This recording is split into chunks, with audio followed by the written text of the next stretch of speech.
Bonjour, aujourd'hui je vais tester pour vous le multicuiseur HD 3037 de Philips. Cet appareil est livré avec la notice d'utilisation, le livre de recettes, le panier vapeur, une spatule, une louche, le verre mesureur et les deux maniques. Donc cet appareil possède une poignée pour un transport facile, un bouton d'ouverture avec la cuve amovible graduée à l'intérieur, puis un bouchon amovible pour la sortie de vapeur. Sur le bandeau de commande, on retrouve donc le bouton Start, un bouton de réglage de la température. Ensuite, vous avez le temps de cuisson, ou le départ différé qui va vous permettre de programmer à l'avance. Puis un bouton maintien au chaud. Et enfin, le dernier bouton qui est le bouton menu qui va vous permettre de programmer votre recette. Ce multicuiseur intelligent propose 12 programmes de cuisson. Le riz, le risotto, la ratatouille, les plats en sauce, puis aussi la fonction réchauffage, maintien au chaud.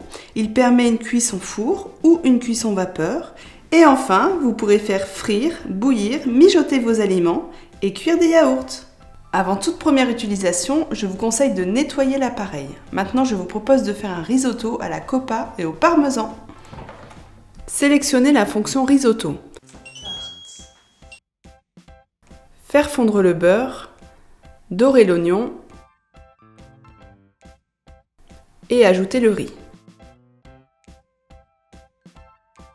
Versez ensuite le vin blanc jusqu'à évaporation, puis versez la moitié du bouillon de volaille. Fermez ensuite l'appareil et laissez cuire le temps indiqué. Une fois évaporé, versez le reste du bouillon, puis laissez cuire. À la fin de la cuisson, sortez la cuve de l'appareil, versez le contenant dans un plat, ajoutez le reste du beurre et la moitié du parmesan, puis couvrez 2 minutes. À la fin des 2 minutes, mélangez le tout, puis dressez votre assiette avec la coppa et le reste du parmesan. La recette est maintenant terminée. Pour nettoyer l'appareil, vous pouvez mettre la cuve et les accessoires au lave-vaisselle et nettoyer l'extérieur de la machine avec un chiffon humide.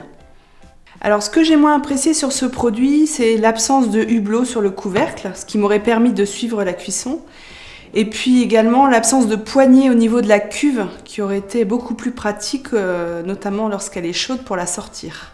Ce que j'ai aimé dans ce multicuiseur, c'est tout d'abord la cuve anti-adhésive qui ne nécessite pas un apport important de matière grasse. C'est ensuite le départ différé qui me permet d'anticiper les repas. Et enfin, la diversité des programmes puisque cet appareil permet de cuire ou de frire, de faire des gâteaux ou des plats en sauce. J'espère que cette vidéo vous a plu. Si vous avez des questions ou des commentaires, n'hésitez pas à les poster sous cette vidéo.